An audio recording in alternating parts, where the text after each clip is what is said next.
एक राजा बहुत बड़ा प्रजापालक था। हमेशा प्रजा के हित में प्रयत्नशील रहता था। वह इतना कर्मठ था कि अपना सुख ऐशोआराम सब छोड़कर सारा समय जन कल्याण में ही लगा देता था। यहाँ तक कि जो मोक्ष का साधन है अर्थात भगवत भजन, उसके लिए भी वह समय नहीं निकाल पाता था।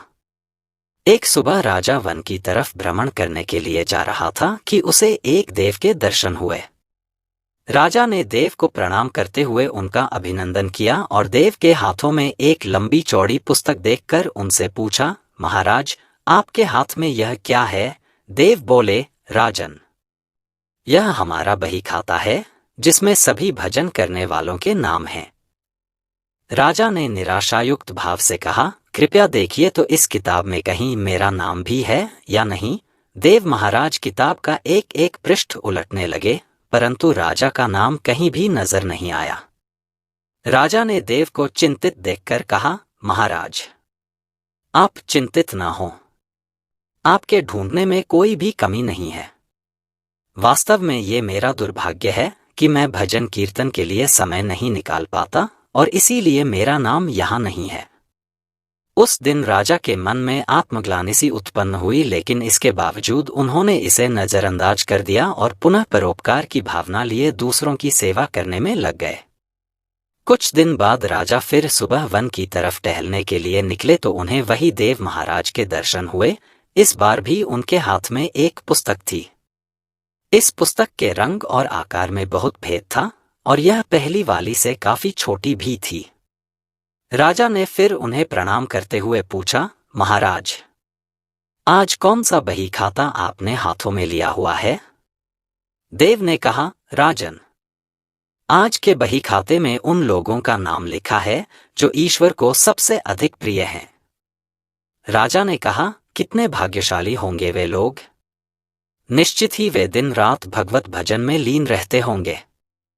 क्या इस पुस्तक में कोई मेरे राज्य का भी नागरिक है? देव महाराज ने बही खाता खोला और ये क्या, पहले पन्ने पर पहला नाम राजा का ही था।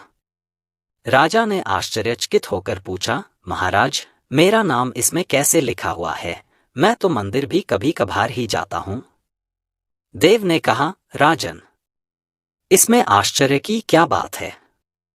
जो लोग निष्काम होकर संसार की सेवा करते हैं, जो लोग संसार के उपकार में अपना जीवन अर्पण करते हैं, जो लोग मुक्ति का लोभ भी त्याग कर प्रभु के निर्बल संतानों की सेवा सहायता में अपना योगदान देते हैं, उन त्यागी महापुरुषों का भजन स्वयं ईश्वर करता है। ऐ राजन, तू मत पछता कि तू पूजा पाठ नहीं करता, लोगों की सेवा कर, तू असल में भगवान की ही पूजा करता है।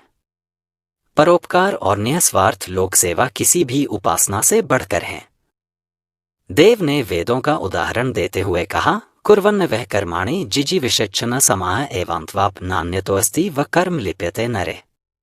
अर्थात कर्म करते हुए 100 वर्ष जीने की इच्छा करो तो कर्म बंधन में लिप्त हो जाओगे। राजन, भगवान दीनदयालु हैं, उन्हें खुशामद नहीं भाती बल्कि आचरण भाता है।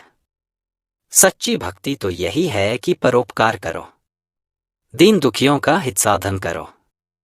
अनाथ, विधवा, किसान व निर्धन आज अत्याचारियों से सताए जाते हैं, इनकी यथाशक्ति सहायता और सेवा करो और यही परम भक्ति है।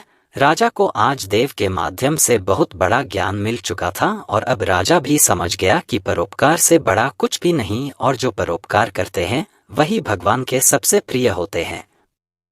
मित्रों, जो व्यक्ति निस्वार्थ भाव से लोगों की सेवा करने के लिए आगे आते हैं, परमात्मा हर समय उनके कल्याण के लिए यत्न करता है।